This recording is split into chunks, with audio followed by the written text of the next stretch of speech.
এখন গামোচাত 500 বিঘা মাটি দিছে।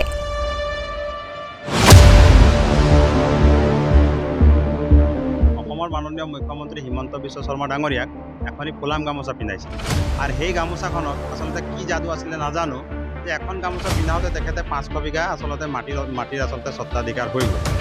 দুখন গামোচা পিন্ধিলে 1000 বিঘা দিলেহেঁতেন। এখন গামোচাতে কি যাদু আছে মই বুজা নাই। 500 গামোচা বা আচলতে 500 বিঘা মাটি দি দিলে আৰু যদি দুখন গামোচা পিন্ধাই দিয়ে হিমন্ত বিশ্ব শৰ্মা ডাঙৰীয়াক 1000 বিঘা মাটি দি দিব। কিন্তু চাহ শ্ৰমিকক একথা মাটি নিদিলে হিমন্তই। প্ৰসংগ সদগুৰু প্ৰাইভেট লিমিটেড।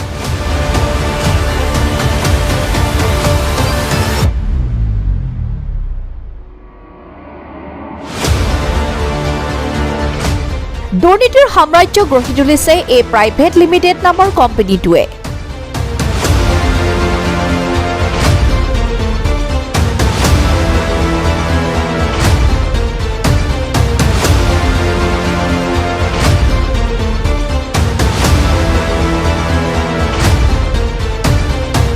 পকেটত সোমাই গৈছে জিলা প্ৰশাসন।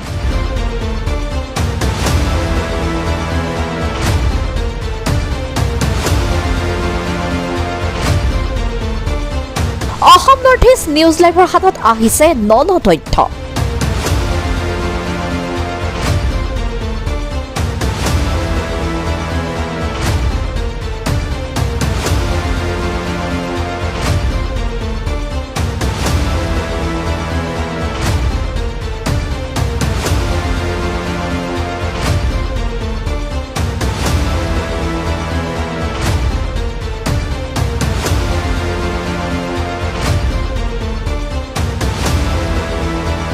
গোলাঘাটৰ খুমটাই ৰঙামাটিত বহিৰাগত বনিয়াৰ গোষ্ঠী দিলীপ আগৰৱালা, গুৰু আগৰৱালা এণ্ড সদগুৰু প্ৰাইভেট লিমিটেডৰ নেতৃত্বত কেঁচাৰ ফেক্টৰী চলোৱাৰ ফলত ফেক্টৰীটোৰ পৰা নিৰ্গত হোৱা কলা ধোঁৱাই প্ৰায় হাজাৰ হাজাৰ সাধাৰণ জনতাক মৃত্যুৰ মুখলৈ ঠেলি দিছে আৰু ইয়াৰ একমাত্ৰ বিৰোধিতা কৰিছে চাহ শ্ৰমিক মুক্তি সংগ্ৰাম সমিতিয়ে। অসম নৰ্থ ইষ্ট নিউজ লাইভে এই সন্দৰ্ভত ধাৰাবাহিকভাৱে এটাৰ পিছত আন এটা বাতৰি প্ৰচাৰ কৰি গৈছে। কিন্তু গা নলৰিল জিলা প্ৰশাসনৰ সৈতে এই ব্যাগম দুৰ্নীতিগ্ৰস্ত কোম্পানীৰ স্বত্বাধিকাৰী তথা কৰ্তৃপক্ষৰ। এই সন্দৰ্ভত চাহ শ্ৰমিক মুক্তি সংগ্ৰাম সমিতিয়ে গোলাঘাট জিলা আয়ুক্তক বাৰম্বাৰ অৱগত কৰি স্মাৰক পত্ৰ দিয়াৰ পিছতো জিলা আয়ুক্তগৰাকীয়ে কোনো ধৰণৰ বিহিত ব্যৱস্থা গ্ৰহণ কৰা দেখা নগ'ল।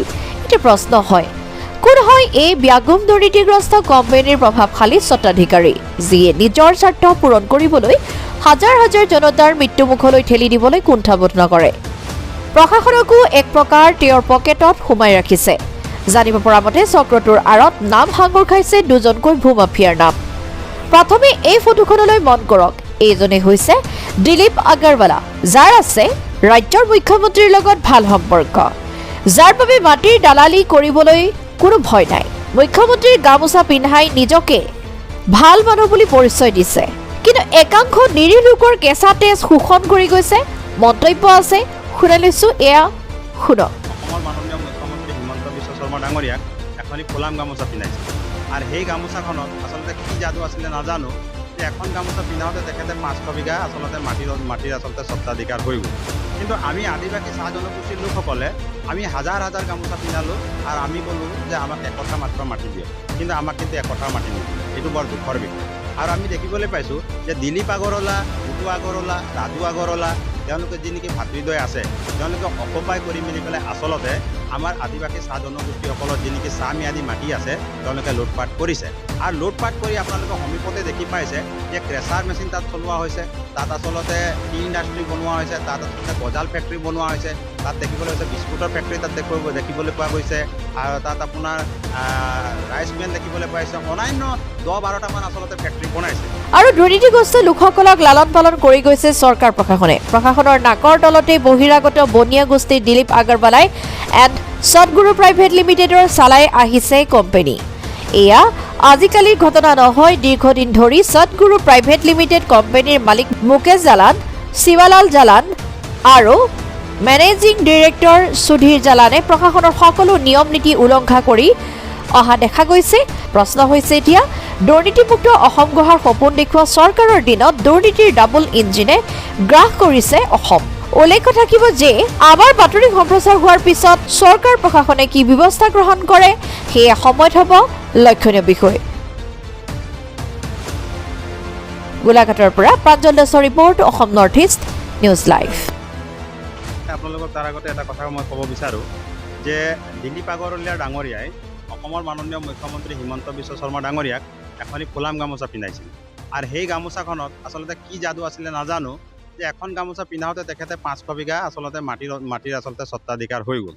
কিন্তু আমি আদিবাসী চাহ জনগোষ্ঠীৰ লোকসকলে আমি হাজাৰ হাজাৰ গামোচা পিন্ধালোঁ আৰু আমি ক'লোঁ যে আমাক একঠা মাত্ৰ মাটি দিয়ক, কিন্তু আমাক কিন্তু একঠাও মাটি নিদিলে। এইটো বৰ দুখৰ বিষয়। আৰু আমি দেখিবলৈ পাইছোঁ যে দিলীপ আগৰৱালা, গুডু আগৰৱালা, ৰাজু আগৰৱালা, তেওঁলোকে যি নেকি ভাতৃদ্বয় আছে, তেওঁলোকে অকুপাই কৰি মেলি পেলাই আচলতে আমাৰ আদিবাসী চাহ জনগোষ্ঠীসকলৰ যি নেকি চাহ ম্যাদী মাটি আছে তেওঁলোকে লুটপাট কৰিছে। আৰু লুটপাট কৰি আপোনালোকে সমীপতে দেখি পাইছে যে ক্ৰেচাৰ মেচিন তাত চলোৱা হৈছে, তাত আচলতে টি ইণ্ডাষ্ট্ৰী বনোৱা হৈছে, তাত আচলতে গজাল ফেক্টৰী বনোৱা হৈছে, তাত দেখিবলৈ পাইছে বিস্কুটৰ ফেক্টৰী তাত দেখিবলৈ পোৱা গৈছে, আৰু তাত আপোনাৰ ৰাইচ মিল দেখিবলৈ পাইছে, অন্যান্য 10-12টামান আচলতে ফেক্টৰী বনাইছে। আৰু এই যিমান গোটেই মাটিখিনি আছে আমাৰ আদিবাসী চাহ জনগোষ্ঠীৰ লোকসকলৰ মাটি হয়।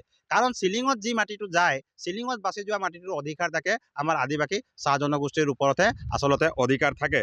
তো গতিকে আমি অবৈধভাৱে যি নেকি তেওঁলোকে জব্দ কৰি মেলি পেলাই আচলতে মই কৈছোঁ তেওঁলোক মাটিৰ দালালি হয়। আৰু এই মাটিৰ দালালিৰ লগত মই কৈছোঁ আমাৰ গোলাঘাট জিলাতে বসবাস কৰা এজন কেবিনেট মন্ত্ৰী তেখেতৰ লগত জড়িত আছে, আৰু লগতে বিভিন্ন দল সংগঠনবিলাকো তেখেতৰ লগত জড়িত আছে। ইতিমধ্যে গম পাইছোঁ, কিন্তু মই সেই সংগঠনৰ নাম এতিয়া নলওঁ, পৰৱৰ্তী সময়ত যদি ল'বলগীয়া হয় ল'ম, কিন্তু টকা 2 লাখ লৈছে বুলি পেলাই ইতিমধ্যে আমি গম পাইছোঁ।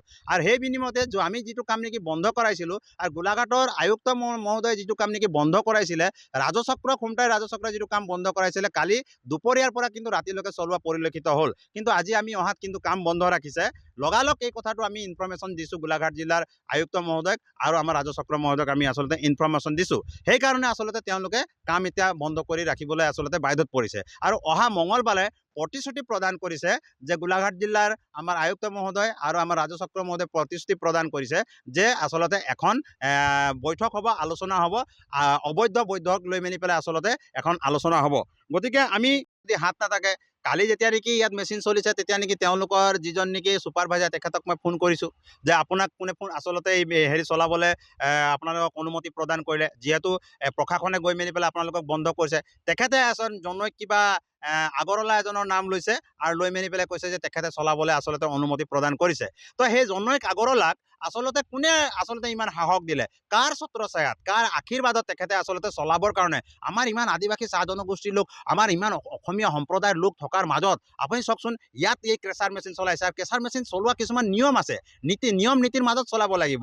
আৰু ক্ৰেচাৰ মেচিন যি নেকি মিক্সাৰ মেচিন হয়, এইটো অকল ক্ৰেচাৰ মেচিন ক'লেও নহ'ব, ইয়াত আলকাট্ৰাকে ধৰি মেলি পেলাই বিভিন্ন ধৰণৰ আচলতে এই প্ৰডাক্টখিনি দি মেলি পেলাই আচলতে ৰাস্তাত ব্যৱহাৰ কৰিবৰ কাৰণে আচলতে যি নেকি 10 mm 20 mm চিপছ থাকে সেইবিলাক ব্যৱহাৰ কৰা হয়। এই ক'লা ধোঁৱাটো মাৰাত্মক আচলতে বেমাৰ, কেঞ্চাৰ বেমাৰ হ'ব পাৰে আপোনাৰ। হয়, এইখিনি আচলতে ৰাস্তাত ফৰৱে ৰাস্তাত তেওঁ এইবিলাক আচলতে যি বনাই আছে বা নেশ্যনেল হাইৱে বনাই আছে তাত আচলতে ব্যৱহাৰ কৰা হয়। ইয়াত আচলতে গোটেই চিণ্ডিকেটটো ইয়াত সোমাই আছে, সকলো ফালৰ পৰা চিণ্ডিকেট সোমাই আছে। য'ৰ পৰা নেকি ডাঙৰ ডাঙৰ যিবিলাক পাথৰ আনিছে, আপোনালোকে তাতো যদি আমাৰ গোলাঘাট জিলা প্ৰশাসনৰ হতাহক আছে, যদি তাতো যদি অনুসন্ধান চলায় তেতিয়াহ'লে চাব, কিন্তু তাতো কিন্তু জুলুঙাৰ মেকুৰী ওলাই পৰিব। সেইখিনিও অবৈধভাৱে আহি আছে, তাতো কিন্তু টিপি চালান নাই, তেনেকুৱা কিন্তু আহি আছে। ইতিমধ্যে আমি গোটেইখিনি কথা নাই, সেইটো কথাটো আমি আপোনালোকক পৰৱৰ্তী খণ্ডত আমি গোটেইখিনি কথাটো আমি আৰু দুটামান আমাৰ ডাটা আহিবলৈ বাকী আছে, পৰৱৰ্তী খণ্ডত আপোনালোকক আমি স্পষ্ট কৰি দিম। সেইখিনি আচলতে আহি আছে।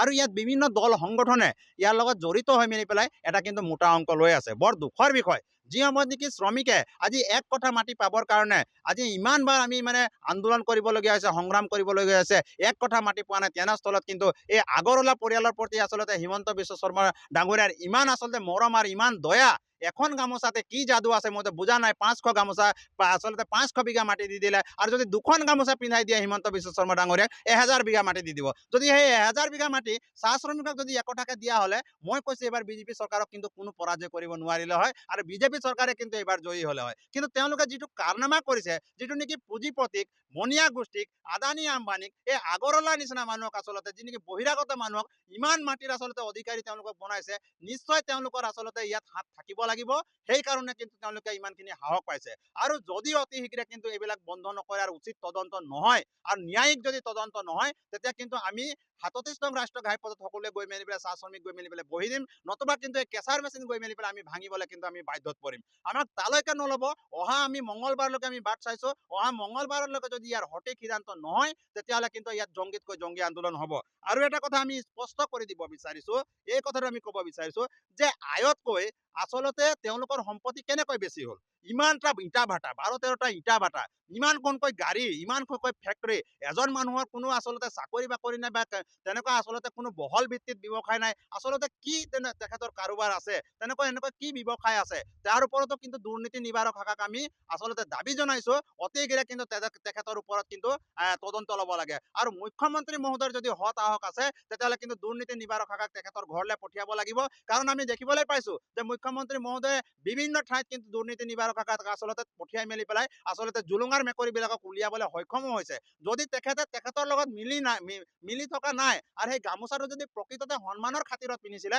তেখেতে কিন্তু তেখেতৰ ওপৰত কিন্তু তদন্ত কিন্তু ঘোষণা কৰিবলৈ হত সাহস কৰক আৰু যদি আমি জানিম যদি হত সাহস নকৰে তেতিয়া কিন্তু ইয়াত যে মুখ্যমন্ত্ৰী মহোদয় জড়িত আছে এই কথাটো কিন্তু ওলাই পৰিব তেতিয়া জানিম যে ইয়াত এই গামোচাৰ যাদুটো কিন্তু চলি আছে আৰু সেই গামোচাৰ যাদুটো কি আমি সকলো মানুহে কিন্তু গম পাই যাম তেতিয়া আৰু এই কথাটো ঠিক আমি এইবাৰ কিন্তু আমি আচলতে ভোট বৰ্জন নকৰো আমি ভোট দিম কিন্তু যদি এনেকুৱা পৰিস্থিতি কৰি থাকে এইখন চৰকাৰে তেতিয়া কিন্তু আমি আচলতে এইখন চৰকাৰক ভোট নিদিওঁ আৰু কোনো আদিবাসী চাহ জনগোষ্ঠীৰ মানুহে এইবাৰ কিন্তু এইখন চৰকাৰক ভোট নিদিয়ে